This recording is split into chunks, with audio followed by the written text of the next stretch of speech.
streets of the country. But every week, somewhere, usually in Florida, we're visiting a car dealership pretending to buy or lease a car. We're also going to be going into pretending to service a car because the service department can also be a minefield when you go in there to be taken advantage of. There's one other thing I have to say before I go around the room and let everybody introduce themselves is, we are not trying to embarrass car dealerships. We're not trying to be the bad guy to attack and tell people how to do their business.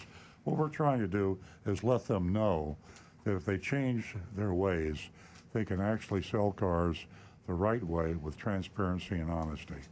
And the other point I want to make is that we're not just doing this on a hunch. I have to mention this Gallup annual poll on honesty and ethics in professions. You can Google it. Just go to Google and put in Gallup poll, honesty and ethics in professions, or just probably honesty and ethics Gallup poll. Since 1977, the Gallup organization, the most respected worldwide polling organization, has asked people all over the world, United States primarily, which businesses that you deal with are the most honest and ethical. And when they do this, and they've been doing it for 40 some odd years, car dealers are always on the bottom. Now, most of you know that, some of you don't. A lot of car dealers don't know that. That's why we're here. So we've got a team in this room at the studio, the radio studio. As I say, we're streaming on Facebook, Twitter, we're on YouTube. YouTube is really big. And I think we even had one from, what was the one we had that we hadn't seen in a long time? Periscope. Periscope, I forgot the name. It's not very popular. It used to be, it came on, but we actually had a Periscope. So we're streaming all over the place, and you can tune us in here right at the radio show, or you could just go to streamearloncars.com. So I'm going to go around the room. I'm going to start to my left with Nancy Stewart. She's my co-host. She's my wife. She started this radio show with me 17 years ago when we were only half an hour. And she's very special because she has made this a co-ed show. We started out as an old boys club, Earl Stewart on cars, and all the guys called in. And with Nancy's persistence and leadership, we now have a very significant female audience. And let's face it, the world sees things differently through female eyes, or female sees the world differently through their eyes than men do. And that's just the way it is. And if they're half the population, they should have half the say-so. Nancy, it's all yours. Good morning, everyone, and welcome to another exciting show. We're here to inform you, and we certainly want you to inform us. So take advantage of that toll-free number and give us a call at 877-960-9960, or you can text us at 772-497-6530. And as Earl said, I do represent all of you, but I do especially represent the women, because there are times whenever their voice is not heard, and it certainly doesn't happen as often as it used to, but I'm still here to represent the ones who aren't heard, that I hear from throughout the week. And also to let you know that the first two female callers can win themselves $50 this morning. Yes, the first two new lady callers can win themselves $50. So give us a call with a comment, a question, anything at all. And don't forget that you can also go to youranonymousfeedback.com, and you can voice whatever you want right there, and we'll read it, and we'll read it on the air. So again, that number, 877-960-9960. Don't forget, we have a great mystery shopping report. Now back to the recovering car dealer. And by the way, riding on that, we need you to call. It's amazing the information we get. We got some very smart folks out there all over the country, and there's not a week that goes by that all of us learn something from you. So it's not we're not up here as professors teaching you what to do. We're learning from you. And I'm not just saying that to make you feel good. It's really true. I want to introduce my son, Stu Stewart. I've already introduced him in the recording introduction. And Stu has got probably his most important job is the spy master. So Stu, just tell us a little bit about that and what's going to happen. Yeah, I just want to reiterate what you said about us not being like the teachers or up here in like a lecturing sort of role, because we Google half the things you ask us anyway. Yeah, we don't need us. We got Google.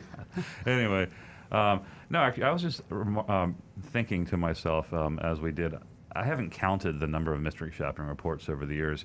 And, there's more mystery shopping reports than we have posted on Earl on Cars, because we started saving those things, gosh, I don't know, maybe 10 years ago or 8 years. I'll have to count them. Prior to that, they were just printed on pieces of paper. You brought them to the studio, and they're probably long gone, or they're in the desk drawer at your house or something. I don't know. But I was just thinking, there's the sheer amount of data that we've collected. Yeah. I mean, all those reports, somebody, and don't look at me, don't assign me to do this, could come up with a massive study on car dealer behavior, statistics. I mean, there's enough data in there and the evolution of that behavior. Yeah, you could track that the behavior over time. You can see if it changed. You can see trends. I don't think anybody knows this. I have a background in social science. I have a degree in anthropology from University of Florida, and it kind of reminds me of field work. Not exactly. I mean, I don't want an anthropologist tell me that it's not really field work, but when we send an agent out into the field, it's kind of similar to social science work. And so you go out there, collect a lot of data. We know that we influence the results because we're interacting with the subjects, but it's still an amazing amount of data, and one day we'll do something with it. Yeah. But anyway, this week was just crazy, and I don't want to over-tease it, and build it up too much, but we stumbled on something really, really weird this week. I mean, something that for a moment I thought, was that put out there for our benefit? Was it bait? Well, you've for been Earl in the Cars? business for 20 some odd years. I've been in the business for 50 some odd years. And you'd think we saw everything, but every now and then, as Stu just said, you see something, you say, I can't believe they're doing this. Yeah, but usually the craziest things that we find are sent to us by listeners, friends, people they know that will be interested.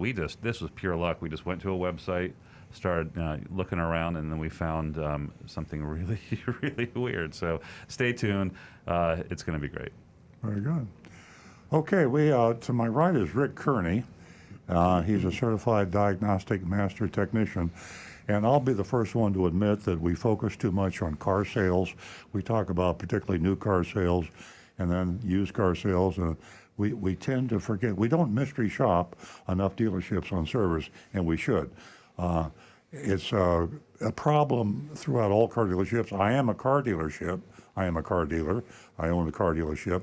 And to give you full transparency disclosure, this is not an infomercial. I always have to follow that up by saying I don't try to advertise our car dealership. This is truly a consumer advocate show. But in my car dealership, we tend to overemphasize new car sales. They're the salespeople that get all the credit, and even my used car salespeople feel discriminated against because we don't talk about it. And I know my service people feel that because we talk car sales. There's some logic to that because the more cars we sell, the more cars come in for service. But guys like Rick Kearney here are the unsung heroes of all car dealerships. Rick is here to help you with your problems with your complicated computerized cars. And he's the best of the best. Been with me for well over 20 years. And I don't know another technician, I should call him a computer scientist, that knows more about it. Rick, tell us a little bit about what you do. 25 years turning wrenches professionally, and I started out learning how to work on my own stuff just for necessity, and I fell in love with the idea of finding and solving the problems on cars. And as they've gotten more and more complicated, it just makes it more of a challenge and a little more fun. And I'm going to take the opportunity to tell George Mogul from YouTube, because we monitor our YouTube, and we get a lot of questions here. Mm-hmm. George is saying, I have a 2010 Scion TC and 115,000 miles. Is it a good idea to flush the automatic transmission? And the answer is, George, not really. Toyota has specified that our transmission fluids are meant for the life of the car for most modern cars. Unless you're having a problem with the transmission, which should be diagnosed then by a good, reputable transmission shop or a dealership, I see no reason to flush the transmission. If it's running normally, leave it alone. In your glove compartment, you usually will find a book for every single car that is your factory recommended maintenance. And if it doesn't say it in that factory recommended maintenance, then you won't need it. Yeah, I'm as guilty as anybody. I don't read owner's manuals. I don't read instructions. I get something in a box that needs to be assembled.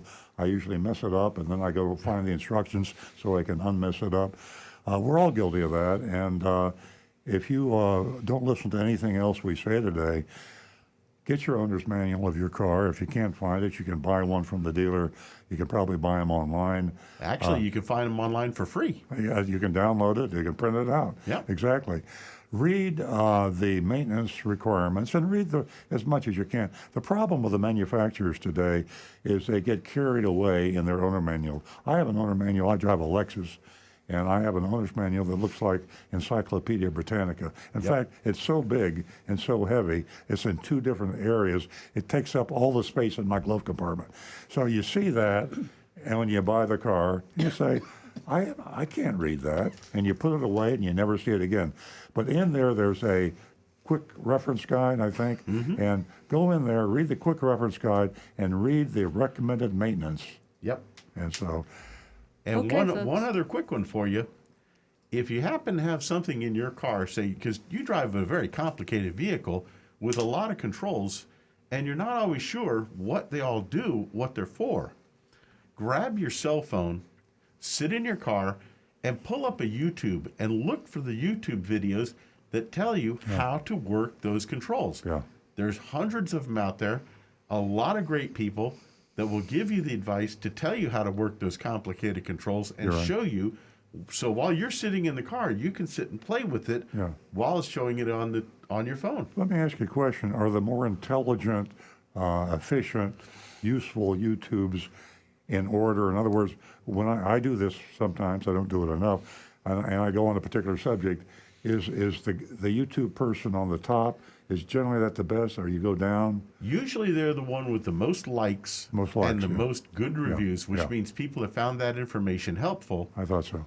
So like I say, also, if you find that helpful, give that person a like on their channel. Absolutely. Well, folks, I'm going to interrupt you guys, and I'm going to tell everyone stick around because Rick has got some amazing knowledge. He definitely does, and he'll answer any of your questions. But right now, we are going to go to the star of all stars, and that is Tina from Bonita Springs. Good morning, Tina, and welcome. Where you been? Good morning. Good morning. How are y'all doing? Actually, I tried to call in last week, and I couldn't call in because y'all are busy. And that actually makes me happy that you have people calling in, lots of people. So I was like, well, everybody gets a break from hearing me flap my yap. So I guess that was kind of good in a way. Yeah. Yeah, we need a more robust phone system. I think they can only handle so much at the station. I think 4 or 5 calls. Yeah. Yeah. What's up, Tina? Yeah, but still, it was good. Well, Rick, I wanted to turn my attention to you because Florida has some unique situations regarding tires. We are not like other parts of the country that are a snow belt. So for people that are needing to buy tires, I was wondering if you had any advice for those of us that live in Florida. My recommendation is to look for the highest quality tires you can afford. And Consumer Reports is a great way to get good information on what the best tires are, the highest quality, the longest tread wear ratings. And I would absolutely get the best quality tires you can afford. We do have better roads condition-wise than some of the other places in the country. But right now we're going into a rainy season, and we've got hurricane season possibly coming. Roads are going to be wet and slick all the time. Folks, good tires are what keeps your car on the road. And Tina, let me add there, Costco is a great source of tires. The prices are extremely competitive. Costco carries nothing but quality brand tires, but as Rick said, you can double check that with consumerreports.org and verify. But you get a great price, and you even have they actually have service departments there too. They have, Yep. You can do basic maintenance at Costco. Yep. And if you're lucky enough to have one in your area, and Sam's Club probably has the same thing. I know they mount and balance tires. I don't know if they do other services or not. Yeah. Okay, Tina. Well, what I was wondering, Rick, is there a particular brand that you really have an affinity for that you think is reliable and that you like personally? I got to admit, I have two brands that I prefer overall. One is Michelin, of course, because Michelin simply is the top quality, bar none. And the other brand that I like the best for my vehicles is Toyo. I've had really good luck with Toyo tires on my cars. I drive a Tacoma pickup, and the set of Toyos that I've had on there now have been on for about 50,000 miles, and I've still got a ton of tread left on them. And Tina, be careful about brands because brands are important, but the more money is spent on a brand, the more aware you are of a brand. Michelin, Firestone, a lot of these, when you say name a tire, you're going to say Michelin or Firestone or Goodyear because they spend so much money. There are some excellent tires out there. Very few people probably have heard of Toyo. There's some Chinese tires out there, and I don't want to get political about this. I know some people won't buy anything unless it's made in America. What they don't know is a lot of these tires that are made that have American names are made somewhere else, but that's another show. But Consumer Reports lists all of them, and if you have never heard of a tire, and Consumer Reports or the name, the brand, Consumer Reports says it's a good tire, you can count on it.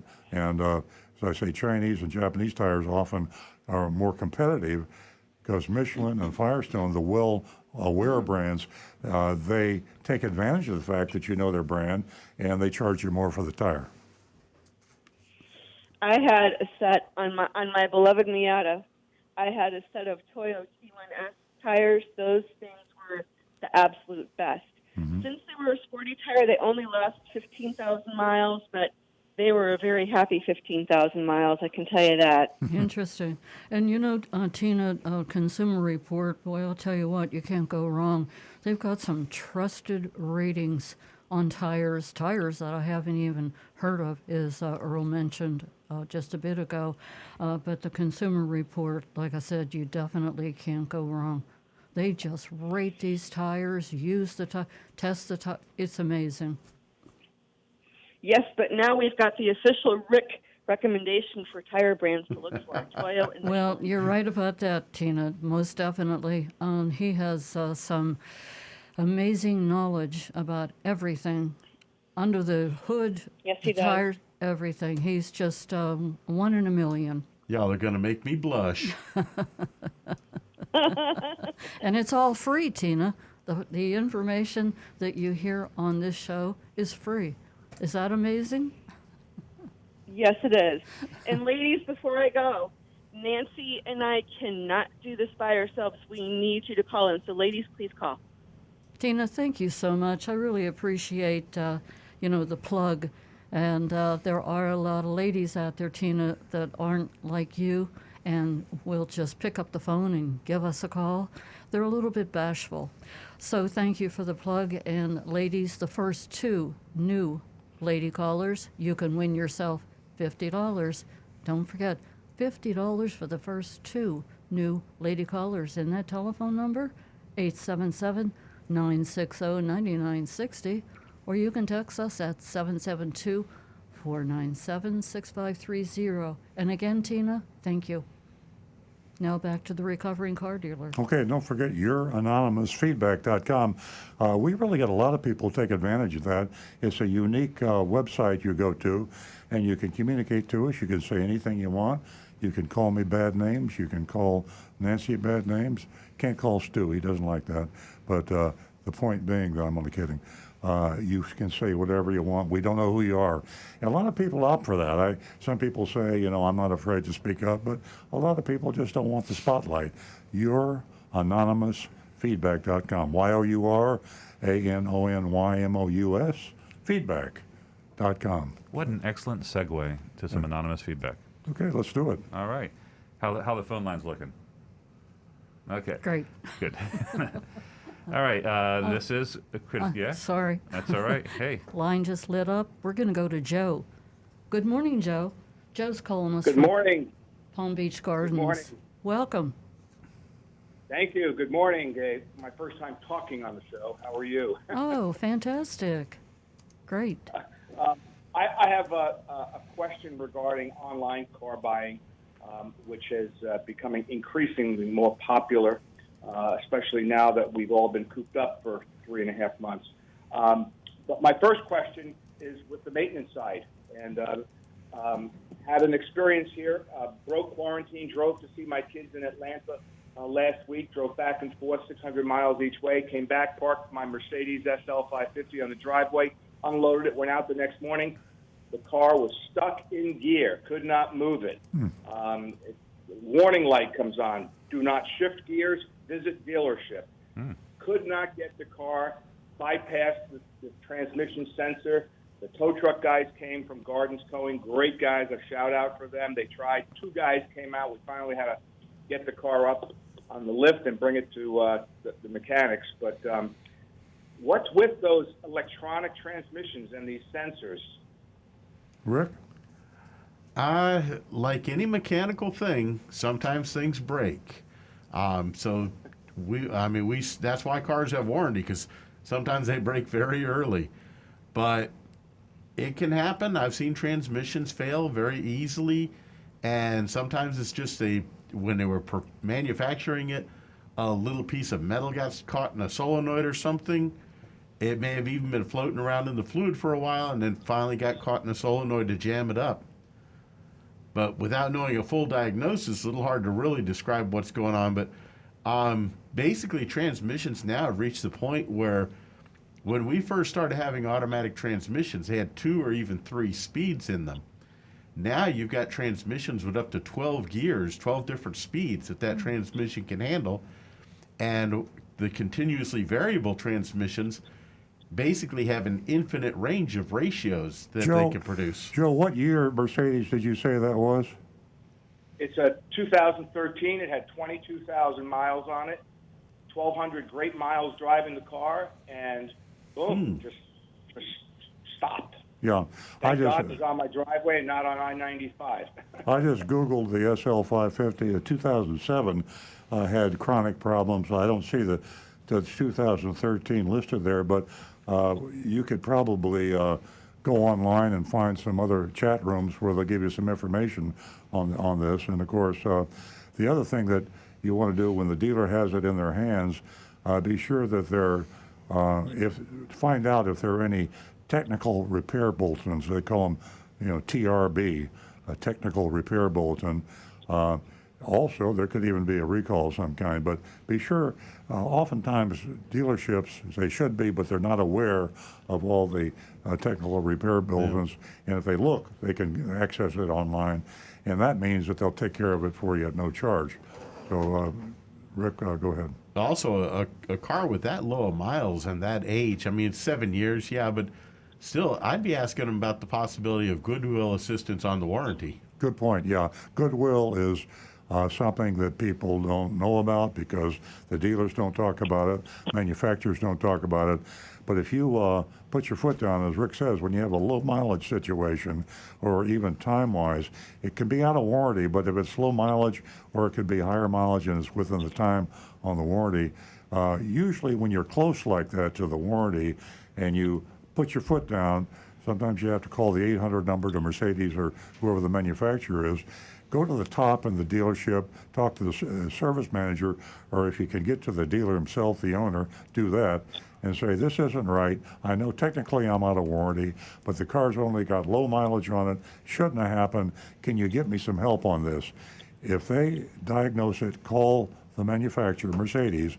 oftentimes, at our dealership, experience-wise, I'd say, what would you say, Stu? 75% of the time or better, we're able to get some assistance. Oh yeah, it takes effort and interest. That's all. That's all. Yeah. So try that tactic instead of having to shell out a lot of money, which sounds like it might be an expensive proposition.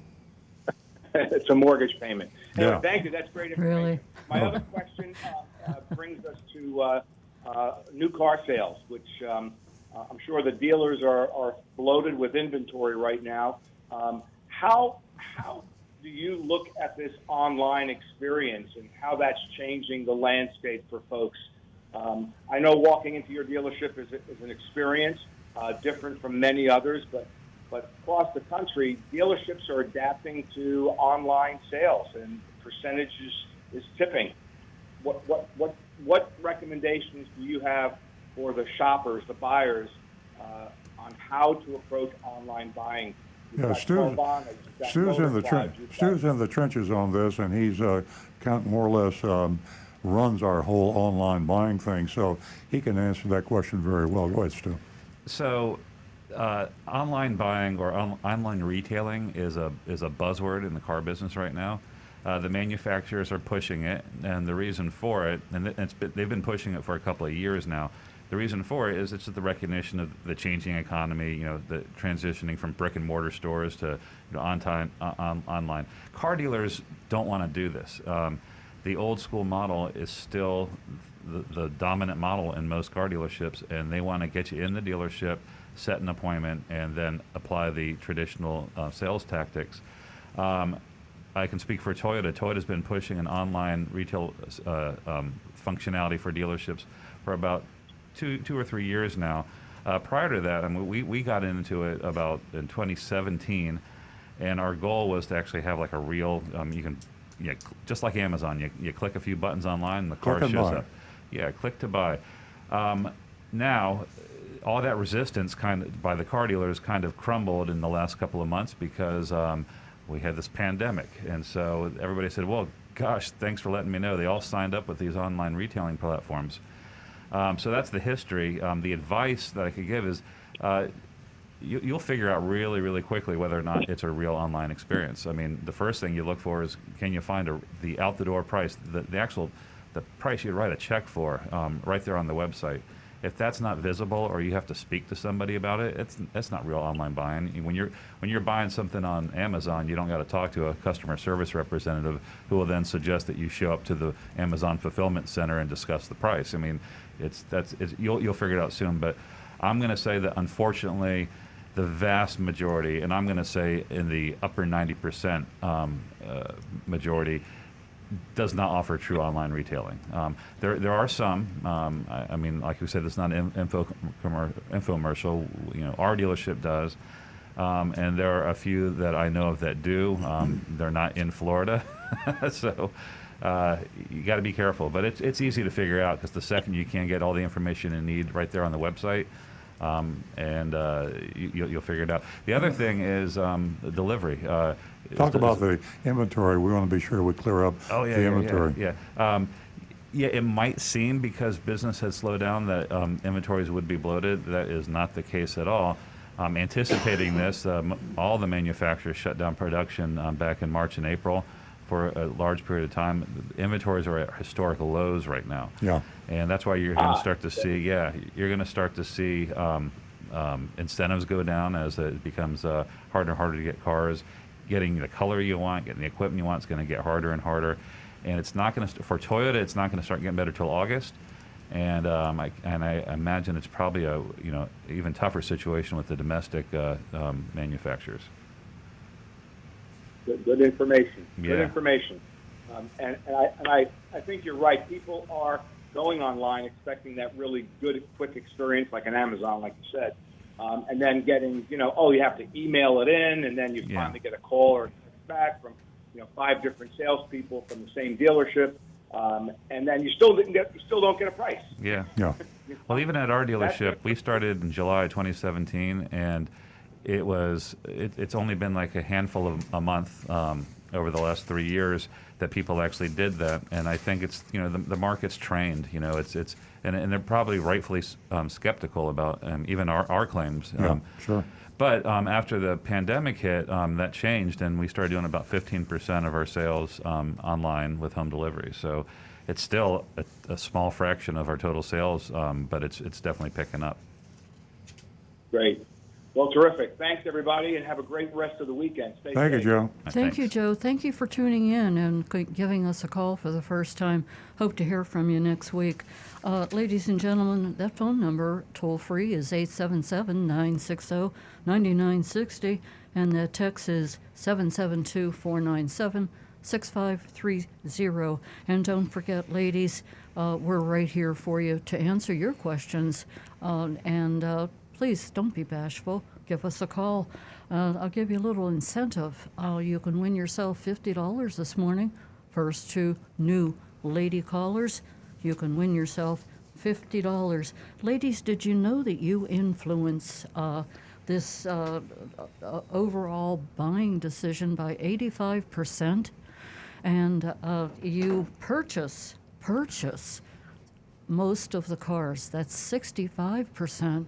And if you go through the service drive, you'll find it to be more than 50% of the women who are getting their cars or their family's cars serviced. So please, you're an important part of the show. Give us a call. Now back to Stu. We have anonymous feedback, and it is a critique. Response to your blog, Car Dealerships Endangering Customers. I could not have said this better myself. This is an excerpt from Martha Ross's article posted on the Medical Press. Quote, but experts say it doesn't help to let fear turn people into self-righteous social vigilantes. Shaming people online or in public can be counterproductive if the goal is to change behavior and pull everyone together in a time of national crisis. Here's where the etiquette comes in. Emily Post once said that considering the rights and feelings of others is the very foundation upon which social life is built. Simon Thomas added, etiquette is a way for people to get along in situations that are ambiguous, which is what we find ourselves in now. You are one of those shamers. You conduct your affairs with the perfect example of being for others, but you also put them down, and those other dealers are not wanting to work with you, but rather against you now. It's a typical psychology to fight against what hurts you and publicly criticize you. Lead by example, and a helping hand to raise up those dealer standards may work better than a hammer to beat them down. And here's the link for your reading pleasure, and it's a link to the Emily Post stuff.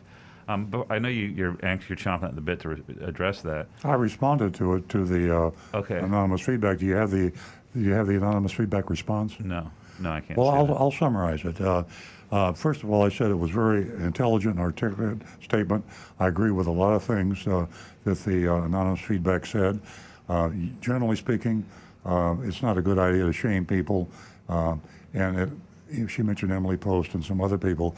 On a personal basis, I would never resort to that. The reason I resort to what I do with car dealers is that car dealers have one thing on their mind, and they're business people, and all business people have number one focus for a business person is what? It's profit. And you want to sell a lot of the product, you want to have a higher margin, and you want the bottom line to be there. And everybody that is in business, the retail business especially, their number one motivator is profit. So by shaming those dealers or exposing those dealers that don't enforce and regulate their salespeople to wear face masks, by exposing them, they are hurting their bottom line. Most of you out there, if you know that this Chevrolet dealership that you go into, everybody in there is wearing a face mask. They have hand cleanser, they have social distancing, they have sneeze shields. They take extra care for the employees and their customers. We have another Chevrolet dealership where nobody wears a mask, there's no hand sanitizer, and they don't even require their customers to wear a mask or ask them, which of those two Chevrolet dealerships will you go in to first? and you may never go into the other one. Well, you know the answer. So car dealers listen to this radio show religiously.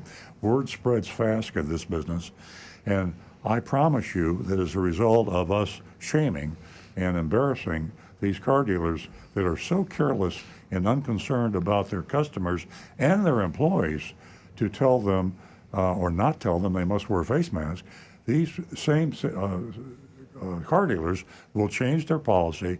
And I'm going to go out on a limb. I'd say 2 weeks from now, when we go out and shop and mystery shop, we will find most car dealers doing it the other way. 2/3 of the dealers we shopped up until a week ago did not require any face mask. A month from now, 2/3 will, and eventually we'll probably see close to 90%. Yeah. So that's my answer. And also just to tag on to that, to be effective, I do understand the point. Set the example, and others will follow. And without bragging, we have been setting the example, and then the real world experiences, it hasn't been followed to this point. Well, and so we'll pat ourselves on the back. We're selling a lot of cars. Yeah. We're selling more cars today, relatively speaking, than any other dealer in our market. And we are also one of the dealers that has taken extra precautions to be very careful. We require any customer that comes into our dealership, they must wear a face mask. And we provide a face mask if they don't have one. And we do all the rest of it with a hand sanitizer, the sneeze shield, the social spacing, and our employees and everybody. So we're very careful. People are, you car dealers listening to this, you try the same thing and you'll sell more cars too. I'm not trying to taunt you or embarrass you. I'm trying to get you to act smart to help you sell more cars. Rick? Mr. Hand is asking, please ask that person to explain this ambiguity he or she mentions. What shaming is there in exposing non-caring dealers? It's I agree with that, and I think that there is a time and place for shaming, and it's usually in during the mystery shopping report. But in general, leading by example. If I have children. And I did have children. One of my children is sitting right across from me. Hey, and Daddy. If I had been a better daddy, I'm sure I shamed you, Stu, and I apologize. I did nothing But worthy of if shame. if I had been wiser, a wiser father, I would have led by example, and I would have coached and tried to explain things better. Shaming a child is not a good idea. I'm taking it all out on the car dealers now. Now I'm taking it all out. Wait, that's pretty weird, isn't it? You were a car dealer, and now I lash out at car dealers. Exactly. There's some psychological stuff going on there. Okay. But yeah, and also procuring masks and other safety equipment has become like a full-time job. I mean, we're spending thousands of dollars on masks. We're going all over the world looking for places. Yeah, it's a little. I wish it wasn't this way. I mean, I wish we could focus on the other stuff. But but yeah, it is important. So We set an example here. That's all we want to do, and we're not here to shame anybody. But just set an example. Yeah. Our phone number is 877-960-9960. And of course, you can text us at 772-497-6530. And don't forget, youranonymousfeedback.com. And we are going to go to one of our favorite callers from Palm City, and that is John. Thank you so much for holding, John, and welcome to the show. Good morning. Good morning to everyone. I'm proud of Tina bringing up about the fact of women buying tires. Here's the wonderful story that Nancy would be proud of. Yes. On Thursday, I spoke to a woman. She lost her husband last August. He used to handle everything with the automobiles. He left her with 2 cars. She's keeping one in honor of him. It's a 60. It's had to be a Chevrolet. I think they bought it new. So she needed tires for her modern car. She knew what she wanted from Consumers Reports. She went to a multi-brand tire dealership, pretending she doesn't really know much. She said, listen, I want to be educated in every one of those symbols. You have a tire on the floor, what all those symbols mean. I want you to go over it with me, please. In other words, this is the temperature, this is the size. And he had a chart, which he copied and gave her. Wonderful, wonderful chart. She gave me a copy. I think it was put out by Goodyear. And he went over every item, the DOT, all the symbols on the tire. And then she even educated me more from the symbol she gave me. She gave me that there's 3 different size tires: numeric, alphametric, and P-metric. Well, the numeric is like a 60 car would be. They use that from the 20s to the 60s. That's like a 7, 10, 15. It's the width. I won't go into the other detail. The alphametric is an F series, and then the P-metric, which is what we use now, is the latest. It's confusing, but it all explains it. And she was honored to get that actual printout from them, so she knew right away. She knew the date on the tire and everything, and it was a wonderful experience. But this is why a woman goes in and it really doesn't know anything and winds up with an actual chart from the tire dealer who was more than honest with her. Yeah. And she did wind up buying the tire that she knew she wanted because she saw it in Consumer Reports. What a great story, John. I really appreciate you sharing that with us because unfortunately there are some women out there that are left with a job because they've lost their significant other who did everything. And there they are, and they just don't know in what direction to turn. And this lady was savvy enough to remedy the problem, and she's prepared. And knowledge, as I always say, is power. Great story, John. I'm very proud of her. Yes, indeed. A lot of women listening right now are definitely proud of her. And happy Father's Day to the fathers that are out there. Oh, Thanks, thank you very John. much. Thank you. Thank you very much. That's great. Happy Father's Day to you too, John. Okay, the kudos to Goodyear, by the way. You hear that, Firestone? You hear that, Michelin? I bet you Costco does something like that. But what a cool idea, having a chart that translates all the garbage on the side of a tire. It was probably decided by the federal government. The way they encode things like the date is no rhyme, no reason. Right. You really Makes need perfect sense. You need Exactly. you need a code book, and so Goodyear has come out with a code book, and I hope all the tire manufacturers do. I'm going to get a copy of that chart. You know what I'd like to see? Have you ever seen on the Google Translate app that translates different languages, and they use the Yeah. camera, and it sees that it can actually reads the text. It's OCR, optical recognition. They should have a program where you point your phone at the tire, it reads the symbols and translates it to English. Yeah. Absolutely. Great idea, Stu. You're going to be a rich man. You better patent that. I'm on record, so. Rick has a point on that subject right here. Something that I saw once when I was a kid, my dad, we went into a tire kingdom to get new tires on his car, and they had this little wooden model car that had adjustable parts for camber, caster, and toe. So the guy could actually take this little car and set it in front of you and explain all the ways of an alignment adjustments on your car by showing you on this little model. Great idea. And I thought that was so cool. I think I ought to reinvent one of those. Yeah, absolutely. That was an awesome idea. Yep.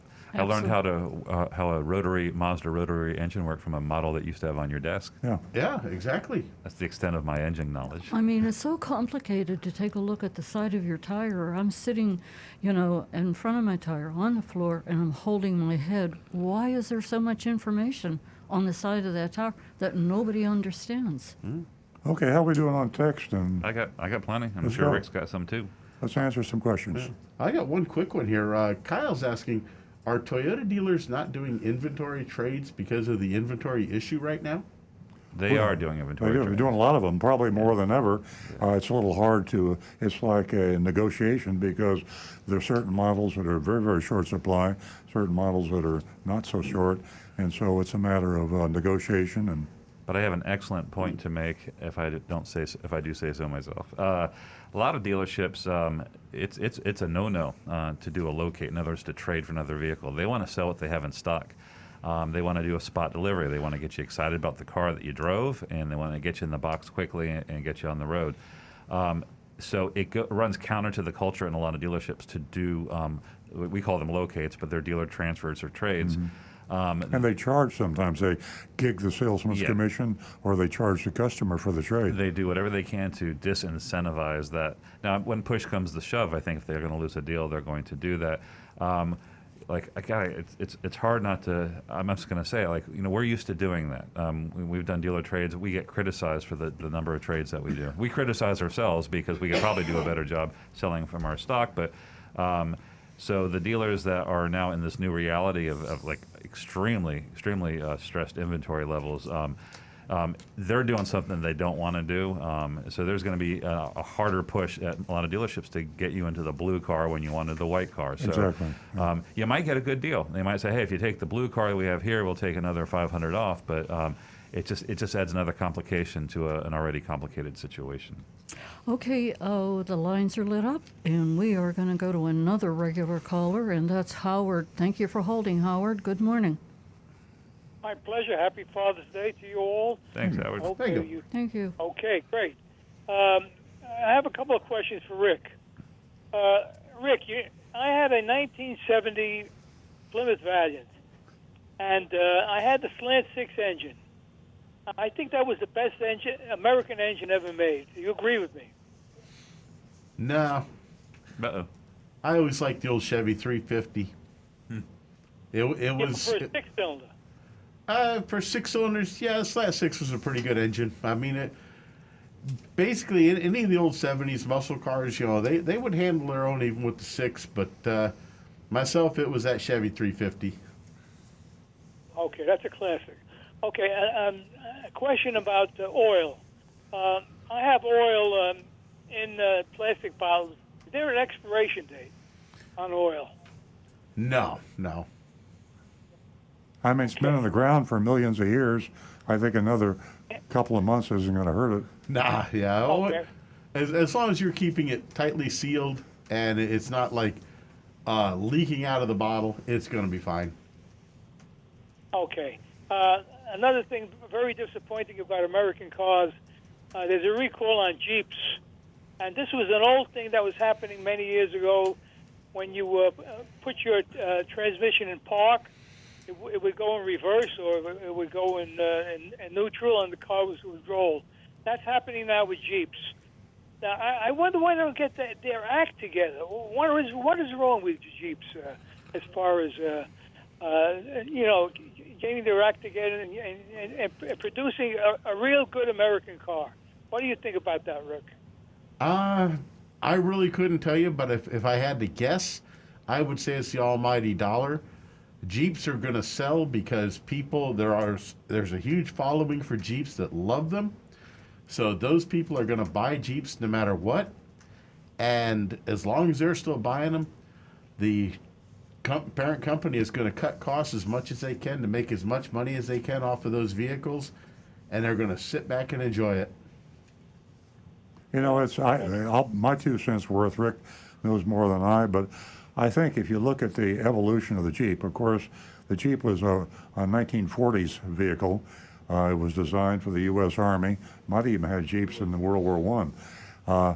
And so people it became a nostalgic thing, a Jeep, to have a Jeep. And so you started with a very, very, almost 100-year-old design. And of course, its exterior, we're talking about the look of the Jeep.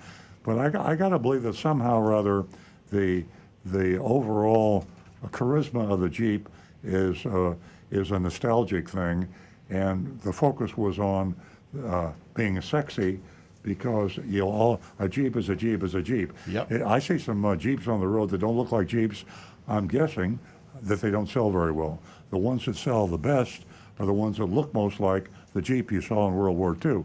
And I think the quality and certainly the safety of the Jeep has suffered from that. You can't build a safe car that looks like a Jeep. I just don't think you can do it. Engineering-wise, it's impossible. So you're sacrificing something there, and I believe it also spreads out to the quality issue. Absolutely. Ladies and gentlemen, give us a call, 877-960-9960. I certainly hope that Howard didn't have another question. I think I just heard him hang up. Okay, the text is 772-497-6530. And let's take a pause for the cause, and that is the Attorney General. You can definitely help us out to get her attention by giving her a call at 850-41 414-3300, or you can download this document that's on Earl on Cars and complete it and send it to the Attorney General. We got to put a lid on these car dealers that are taking advantage of the consumers. So take a look at that at Earl on Cars. Ashley Moody. Attorney General Ashley Moody. She can do a whole lot for us. We're going to go to Frank, who's calling us. Good morning, Frank. Well, good morning to you all. I thought about you this morning when I was up at 6 and was wondering what your sunrise was going to look like if Earl was on the beach. But anyway. Did you do a sunrise video this morning? Nice. Absolutely, yeah. Okay. I never miss one. Never miss. I've even been out there in thunderstorms and downpours. It's just a matter of pride that I never miss being there when the sun always rises, but sometimes you just can't see it. So, sometimes it's really exciting. We change our clothes during the sunrise 2 or 3 times, like the other morning. Thanks for asking. Well, yeah. Now, actually, I do have a question for Rick. Right. My son has a new truck from you guys. It's about 500 miles. And now he finds sometimes when he starts it, white smoke comes out for a few seconds. Is that something that you should bring it back, or just not worry about it? That means your car has chosen a new pope. All right, that joke. Very good. That was quick. I like that. I try. If you're only seeing just a little puff, just the first moment, the only thing I would question is it smoke or is it just a little bit of steam from water condensation that has built up in the exhaust overnight? Especially here in Florida, we have so much humidity and the rain and everything. The water vapor gets in there, and when you first start the engine, that steam is going to burst out. As it fires up, and it's got all that heat coming through the catalytic converter, and that little burst of steam coming out could be just normal water vapor, and nothing to worry about at all. Okay. Well, he's going to come and visit me tomorrow, so I'll start it on Monday and see for myself. But I just he lives in Miami. It's pretty very nice. Yeah. The best thing too is when he starts it, have your phone handy and just get a video of it. And if it's smoke will usually hang around in the air for a moment or two. Steam, of course, will dissipate almost immediately. As soon as it comes out of the pipe, you'll see it just vanish away. Whereas smoke will kind of hang for a couple of seconds. Yeah, well, that's very true. Like I said, he's in Miami, and he will be here soon. And I recall that little thing from Tire King that we sold years ago with the alignment. So those are really, I think, classical things to have around again. Yeah, they were really cool. It helped you understand why you should have an alignment done in your car to keep your tires in good shape. Yeah, very true. Unfortunately, I had that done with Mercedes because I guess the ball joints or something on that must have went out. $1,000 worth of tires are already shot. So. Oh, yeah. One warm component can wear tires very, very quickly. All right. Well, you guys have a great weekend. We enjoy your show and enjoy your dealership. And I stand behind you 100% with the masks. Thanks, Frank. Last month. Thanks very much. My son and I think that's it. Thank you. Great hearing from you. Okay, thank you very much. Let's get back to some of the other texts that we got coming in, or do we have another caller? Yeah, we got some. I don't know if do we have a caller? No. Okay, anonymous feedback then. And I'm really excited to read this one. Kudos to Stu, who during last week's show had the Consumer Reports answer readily available to help out a caller instead of just dancing around a referral to Consumer Reports for the caller to scratch her head on how to get a subscription, sign up, pay, get frustrated in finding the answer. No, Stu was ready like a samurai with his katana ready to draw blood. Okay, that took a weird turn. Love y'all. Bye. Well, what can I say? That was probably one of the best anonymous feedbacks we've ever gotten, and I like to be prepared. Did you see my reply? I did not. I cannot see this. So. See, I replied this to that caller. I said, I said that there's an old saying, I don't know whether it's Chinese or Indian or British, I'm not sure what. It says, teach a man Catch a fish for a man and give it to him, and he has a meal.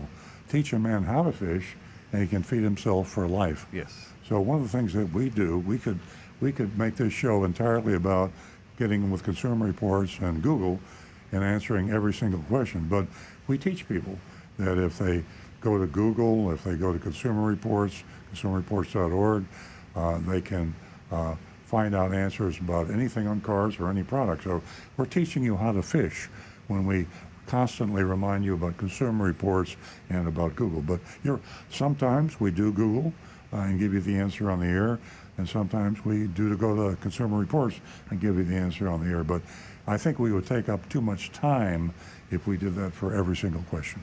You just can't take that they like me more than you. Oh, I know they like it.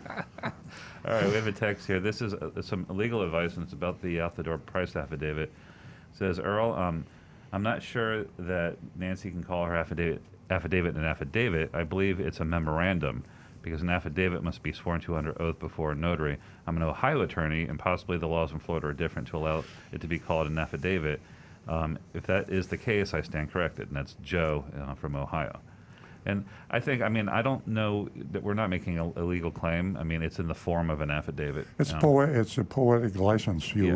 If we say affidavit, it gets people's attention, and we sometimes get a little careless. If you're an attorney, I respect. I'm sure you're correct about that technically, but an affidavit, obviously it's not an affidavit. Yeah. I know what an affidavit is, but it just sounds better. It's designed to get the attention of the salesperson, the manager, and basically put them on Front Street. I got something serious here I got to deal with, and now I'm being called to put up some, the real numbers. Exactly. So, it probably wouldn't hold up in court, but the idea is to get you a good price while you're there, get the out-the-door price. It gets your attention when you walk into a dealership. That's what it was meant for.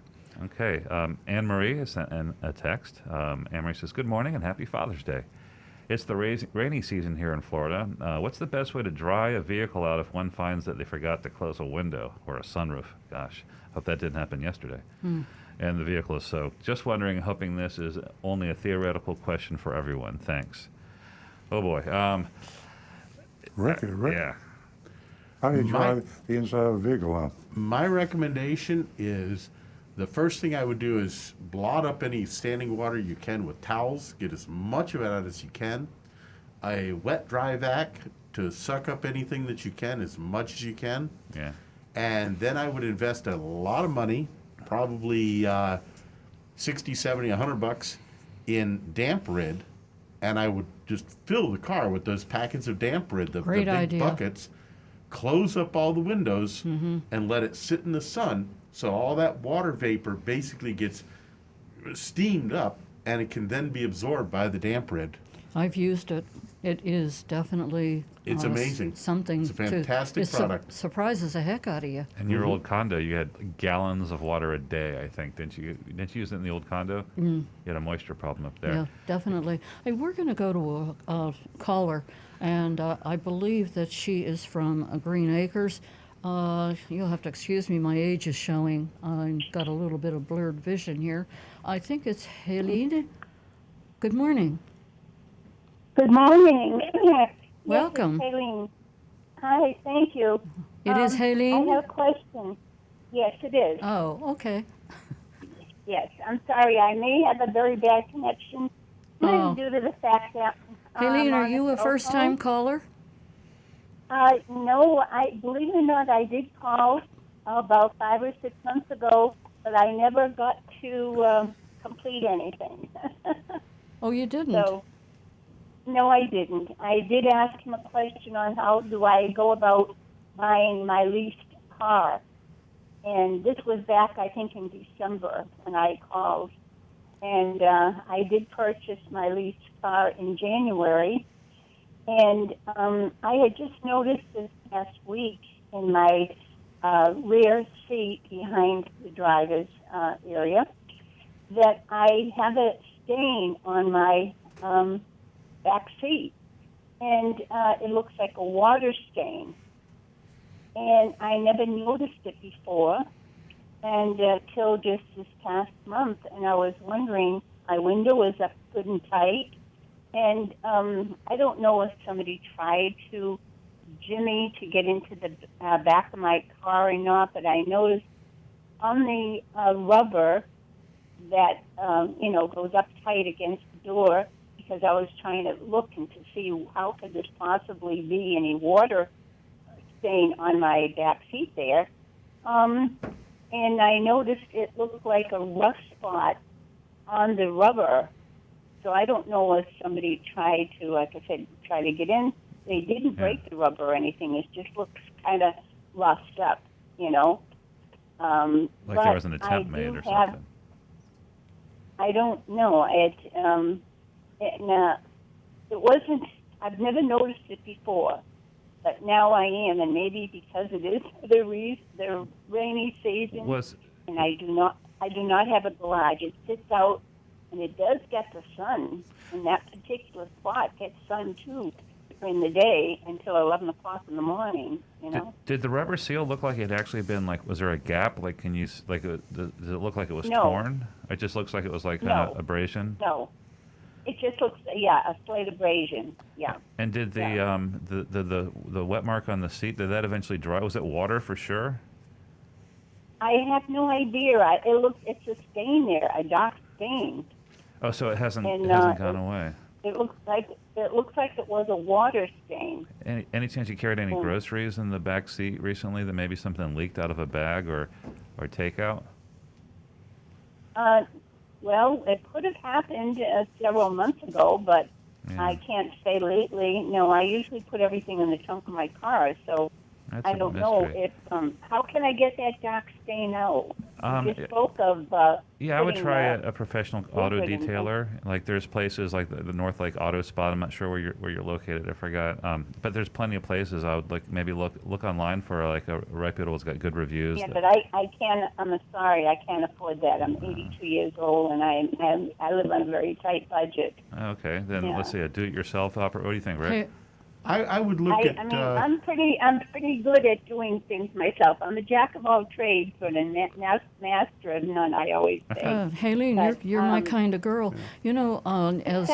As a last resort, I rely on baking soda and vinegar, and it's really safe on everything. You're not going to, lift the color out of the seat or destroy it in any way, and it's worth a shot. So I'll let Rick weigh in on this. Yeah, I'd give that a try. Or like at Walmart or Target, you can get shampoo meant for the car like that. Yeah, that's. And I would give that a try. Thinking. Okay, I will. Okay, All right, thank you so much. You're welcome, Haleen. Okay. Give us a call again. Let us know how that turned out. A little mystery there. Okay, thank you. And by the way, your advice on buying my leased car worked out perfectly. Oh, great. And I went to Earl Stewart up in West Palm Beach, and they treated me very well. Oh, thank you, Haleen. Thank you. Thank you very much. Well, thank you. You're welcome. Okay. Stay in touch. Have Bye-bye. a wonderful weekend. Yes, 877-960-9960, or you can text us at 772-497-6530. Don't forget, youranonymousfeedback.com. Now back to Stu. Okay, we got a text from Robert in Orlando. He says, love the information you provide to car consumers. I've been shopping online for a late model used car.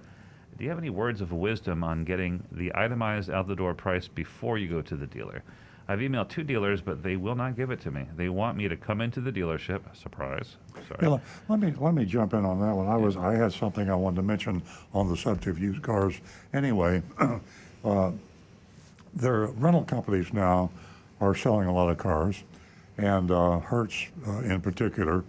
And Hertz has a website, HertzCarsales.com. A lot of people think that the rental companies are dumping these cars on the market, and their car dealers are buying them up and things like that. There may be some of this going on, but Avis and Hertz, a lot of these companies sell cars directly, Enterprise.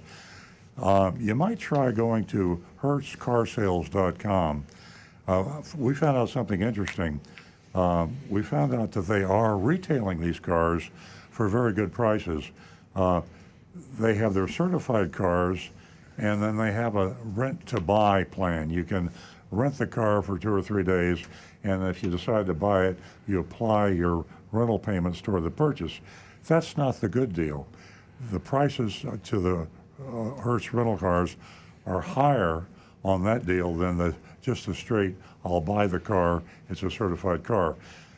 One good thing about Hertz and Avis and Enterprise is it's not a haggle deal. It is one price. They sell their cars for the price online, plus tax and tag, and they probably try to get you for a dealer fee like everybody does. But anybody out there in the market for a relatively late model used car, I would check with Hertz in particular. Be careful. You've got to be careful anytime you buy a used car, but the rental car companies are selling a lot of cars. Avis last month sold 10,000 cars, which is something like 25% of their whole fleet. Hertz is also, as you know, is in bankruptcy, and they need some cash. That's the reason they declared bankruptcy, but they're not wholesaling the cars; they're retailing them, and they're making a profit.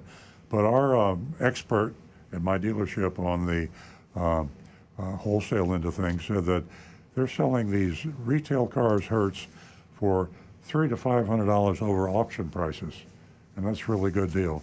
Be careful, but check out Hertz at hertzcarsales.com. Great information. We're going to go to Pompano Beach, where Warren is waiting to speak to us. Good morning, Warren. Hi, good morning, guys. How are you today? Great. Earl, I have a question for you. Yeah. When you lease a car, and let's say the price would be $30,000, and I came in and gave you a check for $30,000, and I walked out. But I want to lease the car, and the total lease payment, let's say $17,000.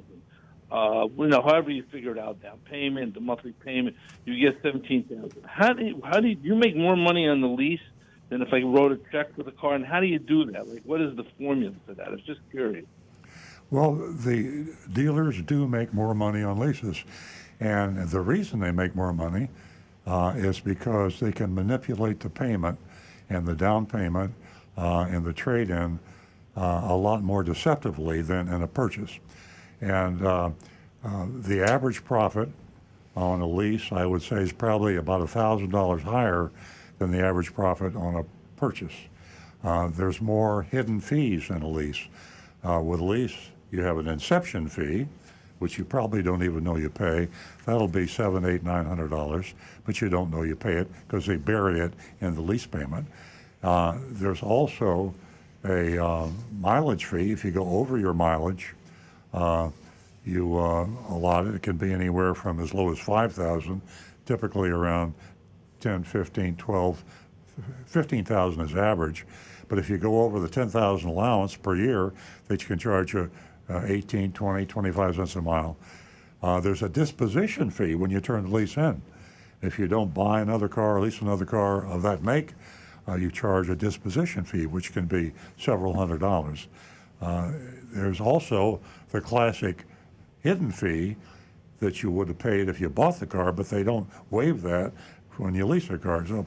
So if you're sophisticated and you're careful, you read the contract and you do your homework, you can lease a car, to answer your question, for as little as you could buy a car. In fact, sometimes lease cars have incentives that you don't get on purchase cars because the manufacturers love you leasing a car, because if you lease a car, you're far more likely to lease another or buy another car of that make.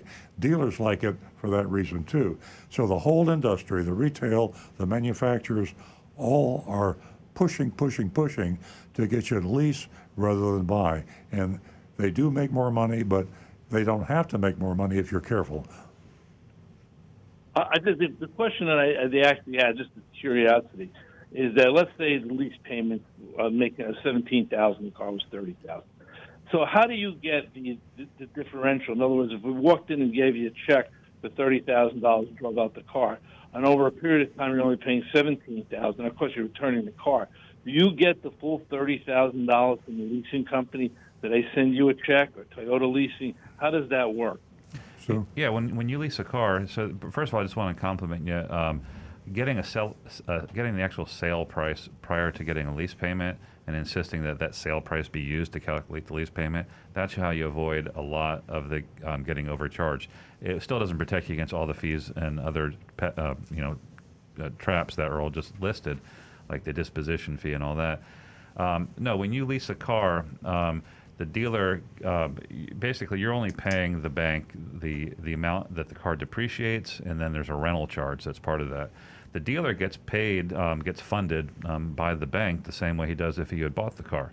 So, but basically, since the leasing company is most of the time is going to get the vehicle back, they're going to resell the car. So they're only charging you for the amount that's used, so to speak. So it's just the depreciation, the rental charge, and of course the hidden fees that are built into most leases. But do you get? I'm just curious on your end. Mm-hmm. In other words, if you lease the car and I drive out with the showroom with the car, do you get a check for the full? In other words, if the car was $30,000, Yeah. do you still get the $30,000? Yeah, we get funded in full. The vehicle leaves our inventory, and now it's now owned by the bank. The bank pays us for the whole car, and then the lease payment arrangement is between you and the bank, and you're only paying for a part of the car, I guess. Okay, that was a question. And I just about the disposition fee. I never heard of that before. Like, I have two residents, like I told you, one in Pompano Beach and one up here in New Jersey, which I am. The disposition fee, I never heard it, and they may put that in there. Mm-hmm. But like, is that just down there in Florida? A disposition fee? If you don't want the car again, they're going to charge you for it. Or No. can you negotiate that out? Well, and you possibly can. You can. It is from the bank. Now, you can negotiate something with the dealer if you're aware of the disposition fee. And by the way, that's not just Florida. These are national fees, and it depends on the lender. And usually, most of the leasing going on in the country now is done by the manufacturers lending arms. There's not a whole lot of banks that are like Bank of America is not doing vehicle leasing like they used to. Yeah, you could say. See, here's the thing: people don't know about the disposition fee if they keep leasing cars because it never comes up because it's waived when you release the car. If you keep leasing the car from the same manufacturer. Yeah, if you go back, if you decide just to turn it in and you're done with that Ford, you're done with that Honda, Or buying the car, either way. Exactly. Then you're going to find out about that fee. But if you know about it when you're leasing the car, you can make an arrangement. It says, I'll tell you what, I'll take this car at this payment, blah blah blah. But I want you to take care of that disposition fee. And if you got that in writing, you might get a shot at them paying it for you. But they're still jacking the price up to cover it. The disposition fee, if you don't lease or buy another car of that make, is got to be paid to the leasing company. Now, you can lower the price of the car, or it's getting paid to the leasing company, and you can use that as a leverage to negotiate a better lease payment. And if you can, more power to you. I don't remember. See, I leased the car that I had now, but then I bought it off the lease because I had too many miles on it. And I don't remember them charging me that. And I could be wrong. I just don't remember. Oh, you got charged. And if you didn't buy another lease car from it. There's so many things you don't see. And probably the biggest thing I forgot to mention is wear and tear. When you turn that car in, not only do they get you with a disposition fee, but they will look at that car with a very, very severe eye and charge you a lot of money. It's a profit source for leasing companies to overcharge you for the above normal wear and tear. That you can negotiate, and you should. And probably the biggest single piece of advice I give anybody that leases a car is be present when the inspection is made of your car, and take pictures of the interior and exterior and the tires, and make notes, and see to you when you see the inspection report and you sign off on it, be sure it's accurate. Mileage is very important. A lease car can sit around a car dealership for 3 weeks or longer. Salesmen love cars with a full tank of gas. They hop in that car, put an extra 300 miles on the car, you're paying for it. So when you turn your car in, be sure that you're not hammered with thousands of dollars in charges for above normal wear and tear. Just one more quick question. Does it make any sense to have a friend who's leasing one brand, she wants to get another one, and the dealer that she wants to lease it from says, don't worry, we'll take care of everything on the old car. She had a Honda, now she wants to lease a Mercedes. And the dealer said to her, oh, just give us the car, we'll take care of everything. You have like a month's payment left, we'll take care of it, blah, blah, blah, just sign on the deal. Is that a smart move, a dumb move, or it all depends on the dealer? They're adding the payments into the price for the Mercedes. Whatever car she's driving now, she owes 1 or 2 lease payments. They're paying the leasing company. They got to get paid. They're going to get all their money. And the dealer she's buying another car from is taking that money, paying the leasing company, and adding it to the price of the Mercedes. But that's also a great question, too, because it depends on the dealer, because you're counting on them to do a lot of things for you. You're counting on them to actually, they're counting on them to actually contact the leasing company, make sure it's transported back to them, make sure they're doing the odometer statement correctly. There's a lot of pitfalls, so you have to trust the dealer that's handling it for you. If it's a reputable dealership, I think you got a better shot at them doing it right, but you could easily have that car parked on that lot for months, and then you get a bill for payments that weren't made. And you got to make sure that, so stay on top of it. I would just be really careful there. All right, I'll tell her that, because she doesn't want to be bothered. They just sit there, drive the Honda here, and we'll take care of everything. You don't have to worry about going back to the Honda deal. You don't have to do this. You don't have to do that. You drive out with your new car, and we'll take care of everything. She should do a little legwork. She should probably, if she does turn it into the Mercedes dealers, to contact them. Hey, is my car still there? Maybe also contact the leasing company, I guess it's Honda American Credit, and say, I dropped it off at ABC Mercedes on this date with this many miles. Let them don't completely wash your hands of it, because it can come back to bite her. Okay, thank you very much, guys. Good luck with everything. Thank you, Warren. Thank you so much. Thanks for tuning in. 877-960-9960, or you can text us at 772-497-6530. Speaking of a text, I have one from Betty, and she is texting me from Tampa, and she wants to know who gets taken advantage of more often when you walk into a dealership. Well, before I ask the guys to, give their advice and their answer, I'm going to say the elderly, especially widows. Also on that list are the people that don't understand or speak English very well. Also, the very young they're buying their car for the first time. And, like I always say, it just pays to do your homework. And it's really important. And most of all, the people that have bad credit. What do you have to add to that, Earl? No, I think you answered it perfectly. That's a good answer. Okay, Betty, give me another text. We're going to be right here for you to answer your questions. Now back to Stu. All right, Kyle wants to know, he says, if I wanted a 2021 Toyota Corolla Hybrid, what's a reasonable discount I could expect, since there wouldn't be much, if any, from the manufacturer? Thanks, stay healthy. And that's from Kyle. Well, the Corolla Hybrid first came out last year, the 2020, and the 2021s just started hitting dealership lots about 2 or 3 weeks ago. So at this point, especially given the inventory situation, and given that the Corolla Hybrid is it's a pretty low supply vehicle, I wouldn't expect a huge discount. As a matter of fact, I'd probably expect you to pay probably around MSRP. Now, that's not to say that dealers won't be discounting it some. On TrueCar, it's showing an average discount of around $500, which is, there's not a lot of markup in that car, and that doesn't sound like a huge discount. But I would be very skeptical about that because of all the hidden fees and other things you're going to run into at a dealership. So you might see a $500 discount and then the addition of $1,500 in dealer fees. So I hope this doesn't sound too self-serving, but we are a Toyota dealership in total transparency. And no matter where you are in the country, if you want an idea of what a price of a car is, you can go to our website, EarlStewartToyota.com. Sounds like I'm doing advertising. I'm getting nervous just saying this, but we're not. If you're in Utah, if you're in Tallahassee, wherever your Toyota dealership is you're working with, if you want a frame of reference, you can go to our website. We're the only car dealership I know of that will give you a true out-the-door price. Take our price and then take it to the dealer in your town and say, I can buy the car here for this price. If you'll meet it or beat it, I'll buy it from you. And we post all of our prices. Sometimes it's not the lowest price. We like to think that usually it is a good price. It's obviously not always the lowest price. If it were, we'd sell all the Toyotas in the world, but we don't. So we put our best price, which is something no other dealer does, take a price from our website, earlstewarttoyota.com, to your dealer and get them to meet it. If you live in Miami, Fort Lauderdale, if you're in Orlando, you can take that price to your dealer. And if you're careful and don't let them sneak in any hidden fees, we give you an out-the-door price.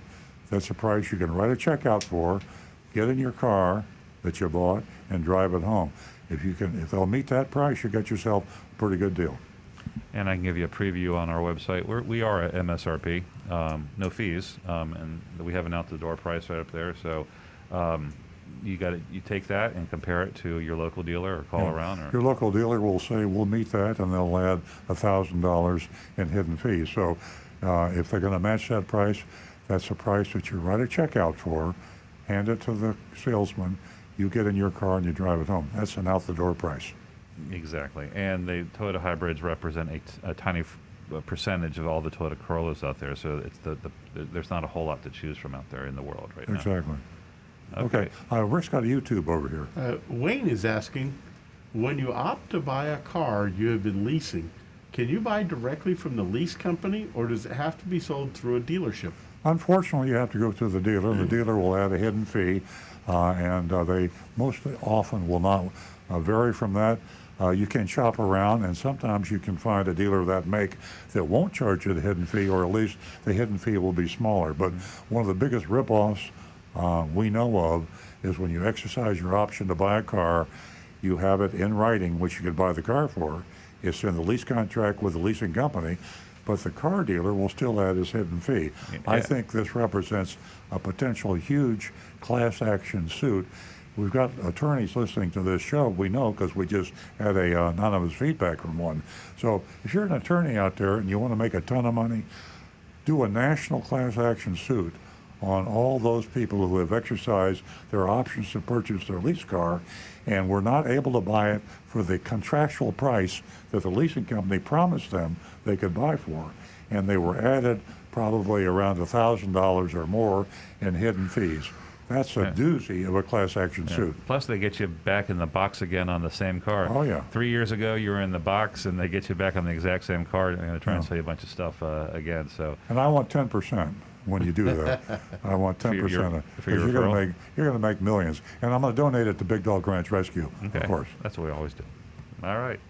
I've got a text from Steve in New Jersey. It's for Rick. He says, can you recommend a protective plastic film for headlights? Just bought a new car, would like to reduce the typical fogging that occurs. I'm going to recommend potatoes, man. I'm just kidding. Don't do it. No, not yet. I did buy a protective film and installed it on one headlight on my own pickup, and I'm evaluating it because what I did was I restored my headlights, both had perfect clear headlights, put a protective film on one side. It's been now about 2.5, 3 months, and I really don't see a huge difference yet, but it's only been a few months. Give it time. So within another 3 months, I will have a recommendation, because 6 months, I should start seeing some change to see, is that film making a difference versus the other side headlight, which does not have the film. And when you get the ticket from the police for having a defective one headlight, I'm going to reimburse you because you were doing it in the name of duty. Of science, doing it in science. Exactly. Well, there you go, Steve. If that happens, I will bring the ticket. I doubt I'll get one, but if it does happen, I will bring it. All right. Yep. So thanks, Steve. And also, Steve is a regular listener. He listens every week, texts us every week. He's called. So I know you'll be listening for the update. So Rick will keep us informed. All right, we got George from West Hartford, Connecticut. Says, my wife recently purchased a 2013 Lexus RX 450. We're new to hybrids. Is there any maintenance that needs to be done to hybrids that we should be doing regularly? Mr. Kearney. Again, that book in the glove compartment that says the Lexus factory recommended maintenance. Just follow it like a little Bible and you'll be just fine. And we see in our experience with our hybrids, with our dealership, the hybrids typically have less problems. Oh, yeah. Yep. The cars are more trouble-free.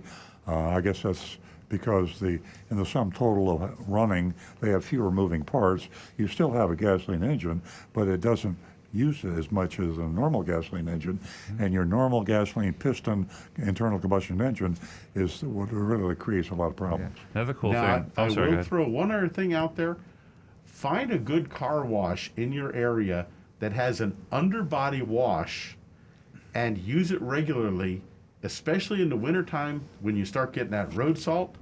And being in Connecticut, you're somewhat close to the ocean in some places. I know West Hartford is a ways from it. But even then, still run it through the one that will wash the underside of the car and make sure that any road salt or debris gets washed off of there very regularly. Good advice. I also got a little bonus thing, something that we discovered just in real world selling hybrids for about 20 years now. You get a lot less brake wear with a hybrid because the hybrids use the regenerative braking. And we see that how long you'll see brake pads last on a Prius, for example. Double. Yeah. Double. So, yeah. Double what a comparable gas car would draw. So that's pretty good. Saves you a little money there. Yep. All right, Vicky in Stewart, Florida, says, "Hi, I recently had tires replaced on my 2010 Chevy Express 1500. Since then, one of the tire sensors is showing a fault. A few days after, a warning message to turn the AC off engine is running hot showed on the dash. I turned the AC off, pressed a reset button, then the AC worked great. The AC and hot engine warning is randomly happening for the past few days now. Could the tire sensor issue be throwing off the computer system and causing the AC and hot running engine problem? Thank you for all your knowledge, Vicky and Stewart." Very unlikely. Those are going to be two separate systems. When they replaced the tires, if they accidentally damaged one of those sensors, cracked it a little bit, and as you're driving down the road, the centrifugal force finally caused it to break, that would cause that tire light to come on. But I can't see really how that would affect the air conditioning and engine running hot. That sounds like you've got an issue with the cooling system of the engine, and therefore the computer, when it sees that engine temperature getting too high, it's shutting off the air conditioner in order to put less strain on the engine and help it run a little cooler. So I would get that evaluated very quickly before you take a chance on blowing up your engine. Yeah, that's true. Okay, the last text, and it's almost getting the mystery shopping report time too, so that's good. John from California, he says, "When returning a leased car, what's the proper tire tread depth to be able to use to not to get a new set of tires, or is it depending on where you live?" It's going to be up to the individual leasing companies what they require. I've seen 5 30-seconds, 3 30-seconds, and 2 30-seconds. So I would check your lease contract, John, because you're out in California. I'm not sure what you lease, so it's going to be in the contract. Yeah, the general guideline, the federal government and all their vehicles, there are tens of millions of vehicles, they recommend or they do replace their tires at 2 30-seconds. And that's pretty slick. 2 30-seconds is pretty slick. At our dealership, we recommend below 3 30-seconds, just as it drops below 3 30-seconds. But as Stu says, each leasing company is different. And, for our used car department, we'd probably use a more generous thing. We'd probably say, 4 30-seconds? 5. 5, yeah. So it's a variable thing. And be careful because it gets expensive to replace those tires. These are the things you don't know when you lease a car. What condition does this car have to be in before they hose me when I come back and turn it in? Not only that, you're victim of a subjective opinion from one guy working for a data Exactly. company. A guy shows up. Yeah. He's not a highly trained anything. He shows up and he goes through their checklist, and it's up to his personal opinion on what's excessive. Yeah, I don't want to sound like I'm one of these paranoid conspiracy people, but I really believe that the leasing companies look at the above wear and tear on the return lease vehicles as a Reasonable. profit center. I think they have a profit center here. Cars come in. They're going to be very careful not to lose any money. And how do you be real sure you don't lose any money? You charge too much money. You're going to miss some, and you're going to have some sneak in on you, and you have to fix them, and it costs you money. So they err on the side of conservatism in terms of what they charge you. So they come in, they find maybe $600 worth of damage or stains or dents or whatever, and then they say, listen, let's make that $900. They round up. Always contest what the charge is. Go to the dealer, go directly to the leasing company, raise holy hell, and you'll usually get some sort of an adjustment. Maybe not. They're not going to take it all You off. have to make yourself heard. Here's a perfect example that we actually experienced, and it's gotten better now. But if, let's say, you got a scratch on your car and you had a little paintwork done on the bumper, it's done professionally. You can't even tell it's there. Yes, that does impact the resale value of the car, but that's the risk that the leasing company took on. So that you return the car, they go around, they check it out, and they see there's evidence of paintwork. It looks like a brand new car, but they knew it was painted. They'll send you a bill for substandard work. Most people will pay that bill. The ones that get upset about it and call us, we call the leasing company, and they say, well, just show us a receipt that you had it done in a reputable body shop. And that's that's dishonest. They wave it off. So they're trying you on. They're trying to say, like, well, most people pay it. 10% are going to complain, and we'll let them off the hook. That's not right. Very good. Okay, we are caught up with text and anonymous feedback on my end. Anybody else? Okay, folks, Caught up here. we're going to hear from Rick. We're good over here. Are we? Okay, do great. it. Hey, Okay. listen, to our listeners, I want to let you know that Earl's column this past week, you can find at Earl on Cars, and it is car dealerships endangering customers. And of course, you know, the topic is most salespeople are not wearing face masks, and you can find that, as I said, Earl on Cars. We have a great mystery shopping report coming up from way up there in Fort Pierce. Ladies and gentlemen, we would love to hear your vote, so text us at 772-497-6530. Now we're going to get back to the recovering car dealer. Yeah, keep the text and the YouTubes coming, because we'll probably get through this before the end of the show, and then we can get back to the text or the YouTubes or the Twitters or whatever it may be. We actually have kind of like two mystery shopping reports. One of them is not a real mystery shopping report, but with the onvent of this terrible coronavirus and the epidemic proportions increasing in a lot of states, especially Florida and a couple of others. Florida looked like everything was going well, and then it switched around, and now the number of cases, hospitalizations, and deaths, all of it's going up. It's kind of frightening. We thought we should pursue our coverage of those car dealerships that are not requiring their salespeople to wear a mask. We had a controversial anonymousfeedback.com on that subject, saying I was shaming dealers that didn't require their employees to wear a mask or their customers to wear a mask. I won't go over that again, but we are trying to do our best to change their behavior.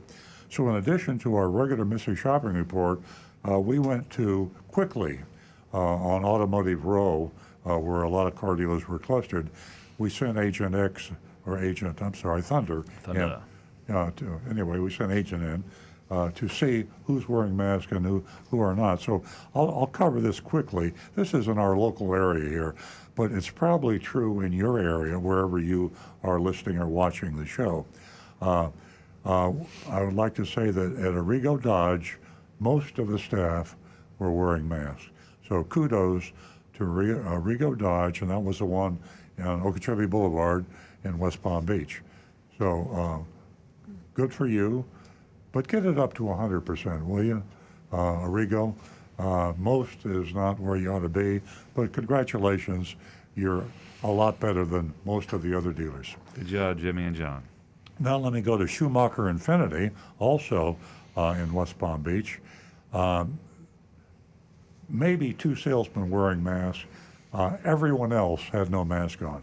So Schumacher Infinity, I know Chuck Schumacher. I knew his father, Dick Schumacher. Dick has passed away a long time ago. Chuck, if you're out there, get on these guys at your Schumacher Infinity in West Palm Beach. And I know you will agree with me. They should be wearing masks, and they should at least recommend, if not require, customers to wear masks. Schumacher Volvo, everyone was wearing a mask. Right. Again, Chuck, congratulations. But whoever's overseeing things at Infinity is not doing their job. The people at Volvo are doing their job. So kudos to Schumacher Volvo. Everyone was wearing a mask. We really hit all the Schumacher dealerships, I guess, in that area. Schumacher GMC in North Lake, everyone seemed to be wearing a mask. So, Chuck Schumacher, you've only got one real problem in that group of your stores on North Lake Boulevard, and that is your Infiniti store. And you need to have the salespeople wear their masks there. Napleton on North Lake, no one, not one single person in Napleton on North Lake. I wonder which dealership that was on North Lake. Chrysler Plymouth? We don't have that. I'll check with Stu. He just had to leave the room briefly.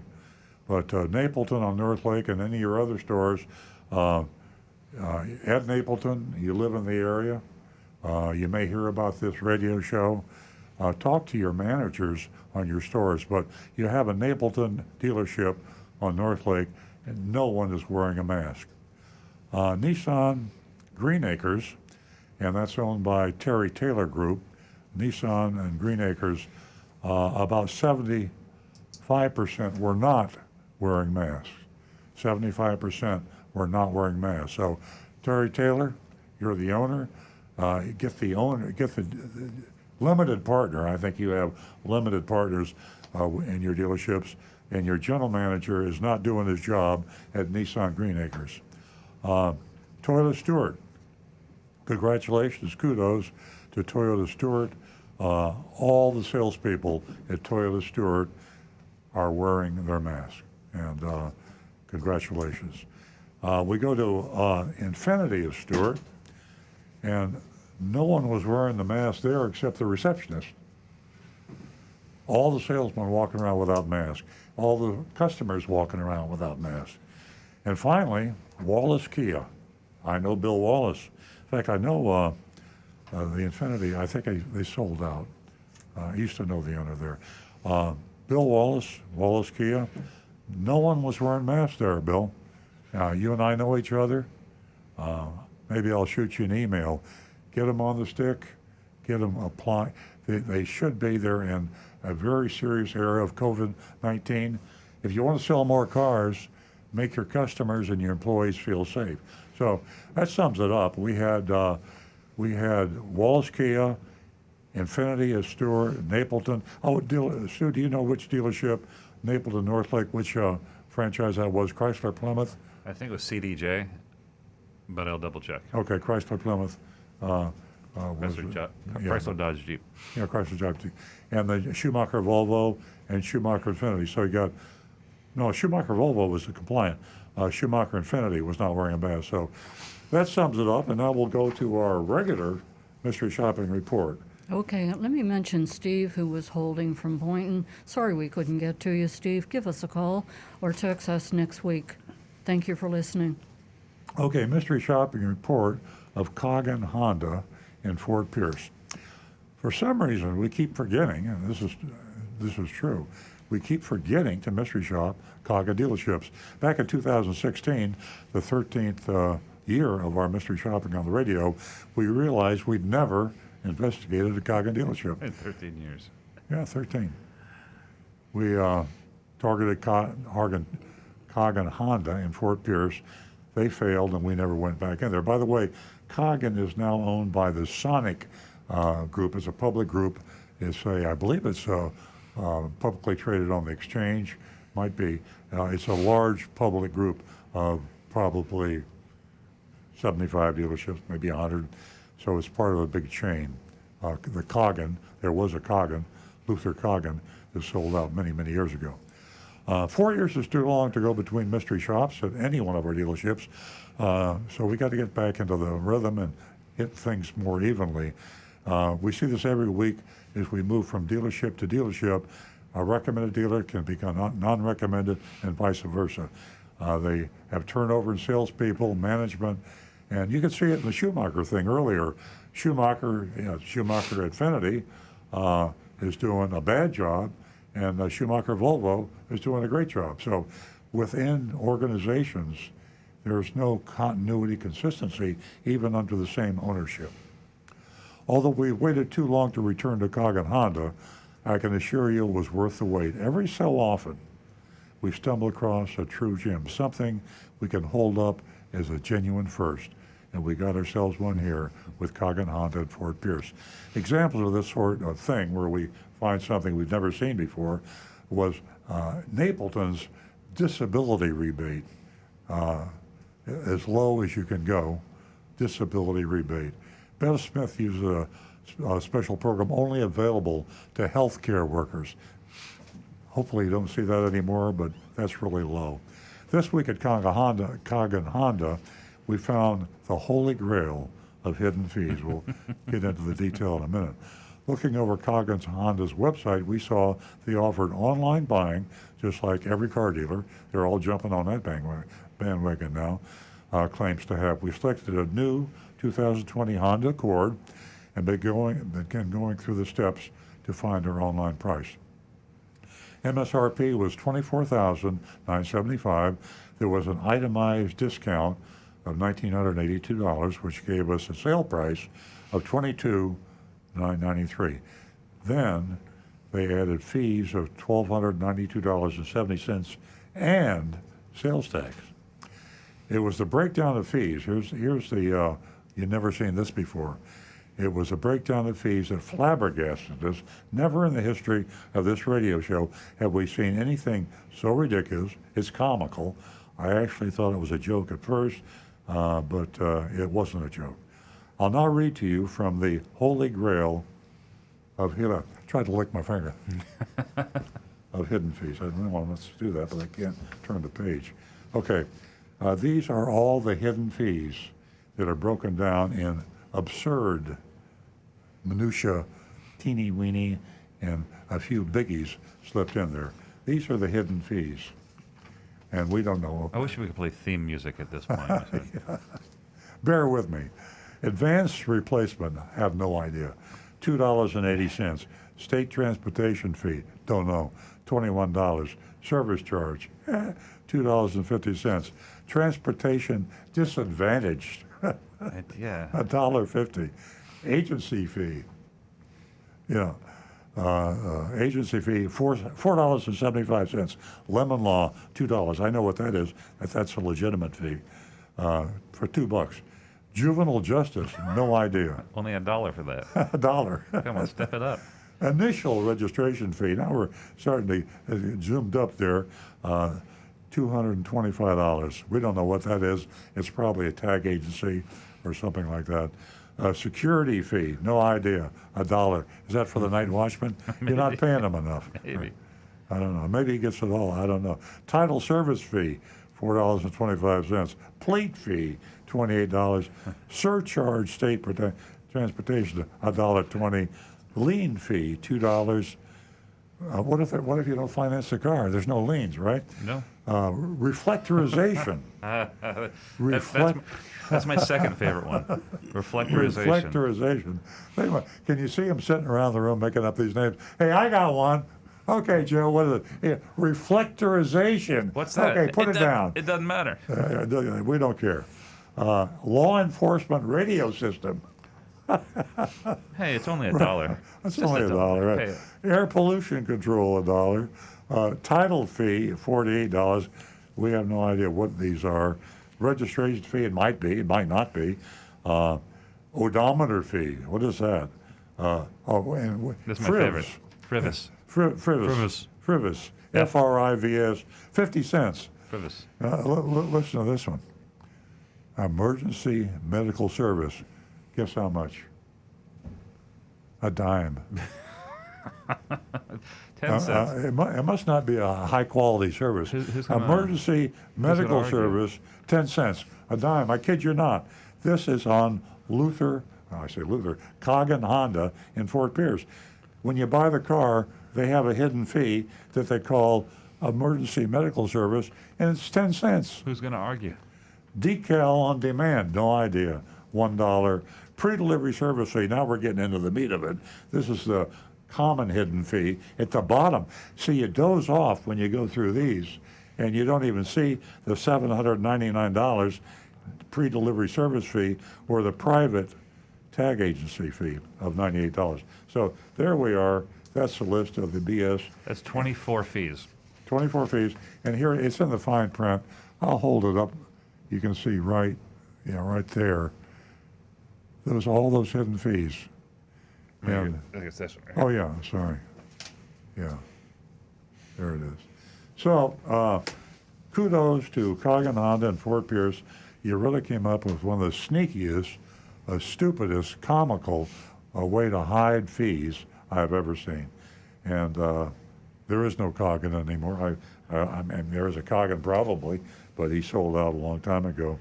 At any rate, that's where we go. We called up Agent Thunder to investigate, and we'll get into the report now. My first impression of Coggin Honda was a good one. I entered a showroom and spoke with a receptionist who was wearing a mask. That's good.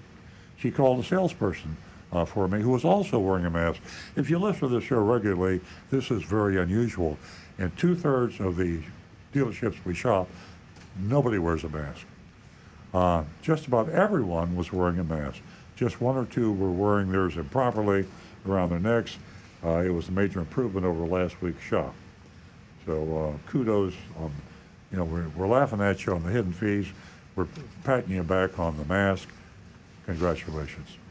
My salesman's name was They should Jeffrey. charge a mask fee. A mask fee. They should have a mask fee. Particularly if they provided masks, they should say, yeah, we're going to charge you for your mask. That's happening at restaurants. There's COVID fees. I'm not kidding. We're seeing this thing, so Yeah. not just car dealers. Jeffrey was my salesman. He escorted me to a desk and asked how he could help. I said I was there to do the legwork for my mother, who needed a new car. She didn't feel safe venturing out in the world yet. I said we began by playing around with our online buying feature, ended up having questions I couldn't find answers for online. I also was itching to get out, this is my excuse, my cover, itching to get out of the house, so I decided to make the trip to the dealership. We spoke for a long time about the Honda Accord. Jeffrey asked me about what sort of things she would like to have in a new car, what color, etc. We picked out a silver Accord LX 1.5T, MSRP $24,975, the same one that I looked at online. Jeffrey suggested that we go outside and look at the car. I told him I wanted to clear up some questions first. Jeffrey said, shoot. I asked, what was an advanced replacement fee? And Jeffrey looked confused. I told him it was a fee I saw on the listing, on the online listing. Before he could answer, I continued, I'd like all of those fees broken down and explained. I've never seen so many. What is a frivis? We told him, I go, ask him about the frivis. I got to know what frivis is. F-R-I-V-I-S, frivis. How much was that, $1? Something like that. Something like that. Yeah. No big deal. I'll pay it. He didn't know. Jeffrey didn't know. Jeffrey said the dealership doesn't make up those fees. Now, that's a lie. I guarantee you they made up frivis. And how about the, what was the other one? The emergency medical fee, law enforcement radio fee. They made up all these fees. He says, we don't make up fees. The state charges them. Oh, man. What state? Liar, pants on fire. Kazakhstan. I mean, Kazakhstan charges yeah, it. your nose is growing, Jeffrey. Your nose is growing. You are a liar. He said that when they build the price of a car, they just show them. I was confused. Jeffrey went on and explained that the only real fees being charged are things like new plate fee, registration, and dealer fee. I asked him if these would appear on my official purchase order when I signed in.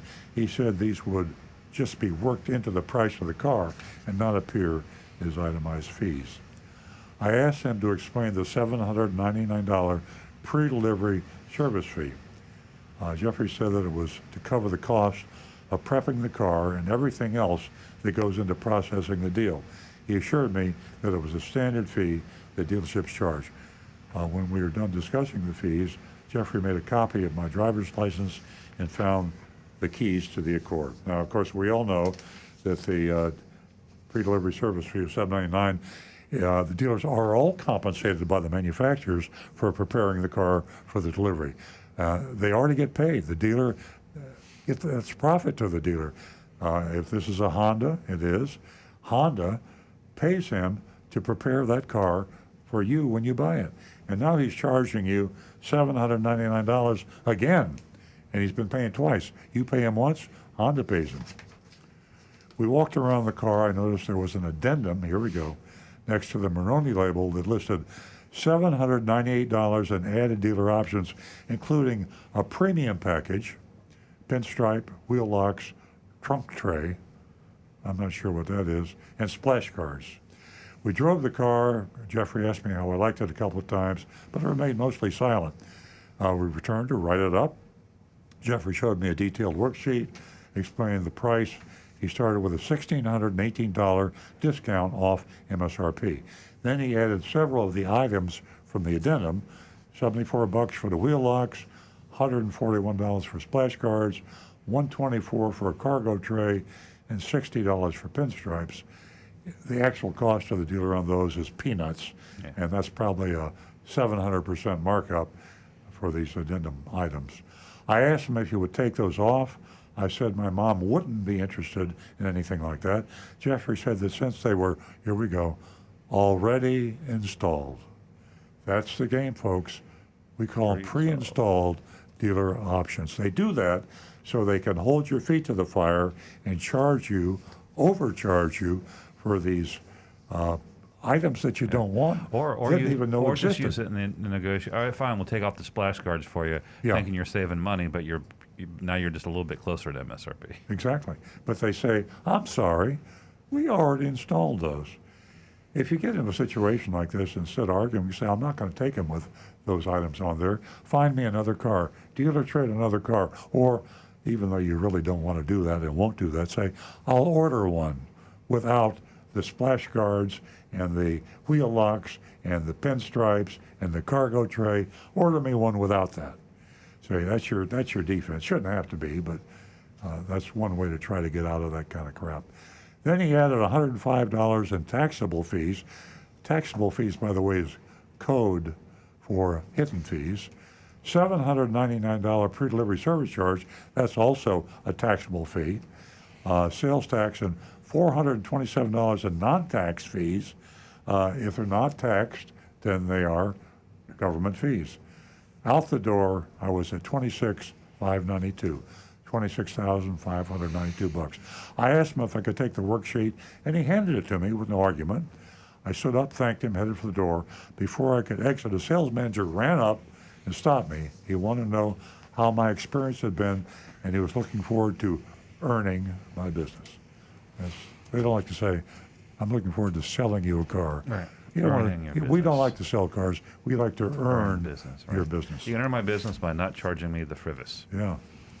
So here we go. The discussion with all of the fees speaks for itself under BS. The out-the-door price that Jeffrey gave Agent Thunder was $877 higher than the out-the-door price for the same vehicle on Kaga's website. So that tells you what's going on at Kaga Honda in Fort Pierce. And it's time for votes. Online, we're seeing Fs, and gives them a huge fat F. You know, gosh, this is a tough one. We're still, it's extraordinary with the fees, but it is typically in line. I'd say on the curve, a D. I don't know what to say about him. Yeah, it's tough. I think what happens is I know I do, I get emotionally involved and I get angry at the dealer. And then I realize that I get angry at most dealers. And if we don't have enough dealers out there listed on our recommended list, where are you going to buy a car? Right. So they get an A for the mask. They get an A for COVID. Yeah, and that really made me warm and fuzzy there. I can't wait to see the turnaround, as I predicted at the beginning of the show, since we have begun to beat up the dealers on not wearing their masks. In other words, not having the salespeople wear the mask. You're going to see more and more car dealerships say, hey, this is costing us business. They're not ashamed. They're just afraid they're going to lose business. And you will lose business. I mean, I know a lot of people, and I don't know anybody. People talk to me about other retail stores. We had somebody the other day that went into, was at Home Depot or one of the Home Depot, and nobody was wearing masks in there. And they said, I won't go back in there. If you're a normal person, especially if you're in Florida, where the COVID-19 is running higher and higher, it's scary. Mm-hmm. And if you car dealers out there will get smart and take the precautions for your customers and your employees, you'll sell more cars. John in California gives him a big fat F for all those fees. Jonathan in Wellington gives him an F as usual. Amory gives him an F for the fees, but an A for creativity on the fee names. Okay. I've good. got Frank with an F, Mr. Hand with an F, but at least no fee for the other fees.